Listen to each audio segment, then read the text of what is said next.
The first question you want to ask when somebody tells you about research is, compared to what? Compared to what is the comparison or control group? Women from the same population, from the same NYU freshman class, who are randomly assigned by a flip of the coin to be individuated, to feel special. So one group is de-individuated. We take away the individuality, make them just numbers, take away anything unique about their appearance. The other women are wearing name tags. My name is Cynthia Johnson, my name is Susan Hartman, my name is whatever. And now I go in the room, and the first of the two victims, so there's nobody like the Milgram study saying you must go on. There's no experimenter there.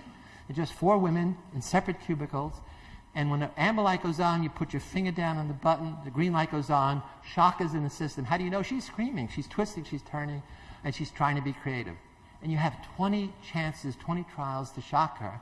And then at the end of 20 trials, we drag her out and bring the second woman in, you have another 20 trials. So what difference does it make if you're anonymous or not? So this is the shock duration, and this is average the first 10 trials and the second 10. And I combined across the 2 women for ease of presentation. So the women who are individuated start low, and they stay low, just making women anonymous. So these women, by a flip of the coin, could have been in the other condition. They start twice as high, and over trials they shock more and more and more. This effect is a significant, they call it a significant linear increase. We get this, I did the study with the Belgian military. We did this instead of shock, throwing styrofoam balls. You measure how many they throw in a given period of time. Instead of the hoods, we had masks on. No matter what you do, you get this effect that making someone anonymous in a situation that gives them permission to be aggressive will make them aggressive. We even did this with a Halloween study with 6th grade kids. The important thing is, once you get into the shocking, it's not that you want to hurt that person. It's back to the definition of evil. You are controlling them. They're like your puppets. You press a button, she twists and turns. And so it's really the exercise of that power, of that control. You're going to see this result happens in other studies I'll present in a minute. So the anonymity of terror. All terrorists wear masks. Our first terrorists were Ku Klux Klan, who created fear with the anonymity. An anthropologist, John Watson at Harvard, too bad I should have told him he was coming, if he's still alive. He read my work, and he said, if you're right, maybe we can extrapolate from, the basement at New York University to the real world. It ought to be that in cultures that change their appearance before going to war, where warriors change their appearance, they ought to do much worse thing to the victims than if they don't. And so what he did was he went to the human area files, and he found there are a lot of cultures that go to war without changing their appearance, but there are other cultures that go to war changing their appearance, much like Jack Merridew in Lord of the Flies, paint themselves or put on masks. And the question is, what difference does it make in how they treat their victims? So he found 23 cultures that had the 2 bits of data. Do they change their appearance? 15 did. Do they don't change their appearance? 8 did. And his measure is not pressing a button. It's do they kill, torture, mutilate their victim. That's the most extreme behavior imaginable. And he found out there were 10 cultures that are low on this and 13 high. What happens if they don't change? They don't do nothing. Only 1 of 8 is brutal. We care about the red zone. If they change their appearance, of the 15 cultures, 13 that kill, torture, mutilate, the results are overwhelming. 90% of the culture of warriors who kill, torture, mutilate first change their appearance before going into battle. What does that tell us? It tells us that culture has wisdom. These are 23 cultures, not 23 individuals, because all war is about young men killing other young men because old men tell them to do it. Sometimes it's revenge, sometimes it's over turf or property. And the first step is you put them in our culture in something called a military uniform. You say, in this uniform, it's okay to be a killer, especially over there. But when they come out, when the war's over, you don't want them to be a killer when they come home. So you say, you got to give me back the uniform. In fact, there's a law that says if you wear your uniform when you're discharged, you're going to be in trouble. You're going to break the law. So we make people change their external identity in order to get them to be killers for us, But when they come back, we want them to go back to be good little boys and girls, and so they take their uniforms off.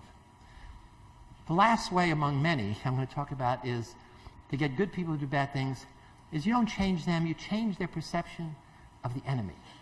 First, you create an enemy, a group of people that are different from you in some way, different in kind, not your kind, not your kin, and then you demonize them. You either dehumanize them to say they're animals, or they're the devil. If you go back and look at the magazines, the year leading up to our invasion of Iraq, you'll see Time, Newsweek, all the magazines began to demonize Saddam Hussein. He was our buddy some time ago. We gave him the weapons of mass destruction. That's why we thought he still had them, rather than he gave them away or sold them. So my colleague Al Bandura did a very simple study that should be as important as the Milgram study, maybe not as important as Stanford Prison study, but it's a study about dehumanization. And what he did was a group of Stanford students, let's say 3 students, were going to help students from another school to enhance their group problem solving, the big lie.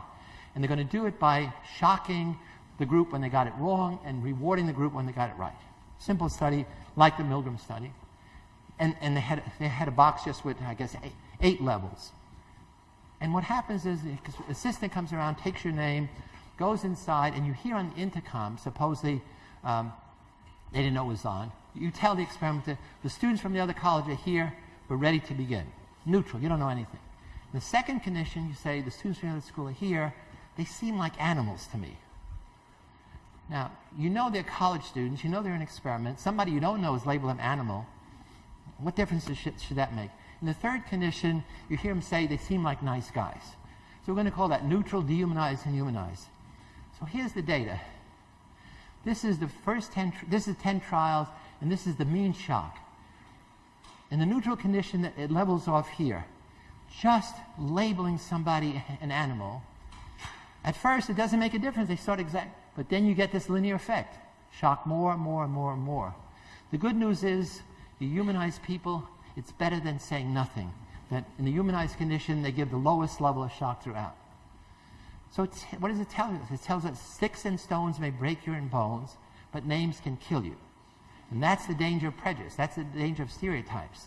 That's the danger of labeling somebody the enemy. That's the danger of using all the terms we use to derogate other people. And that brings us up to ye olde Stanford Prison experiment done way back August 14, 1971 to August 20, 1971.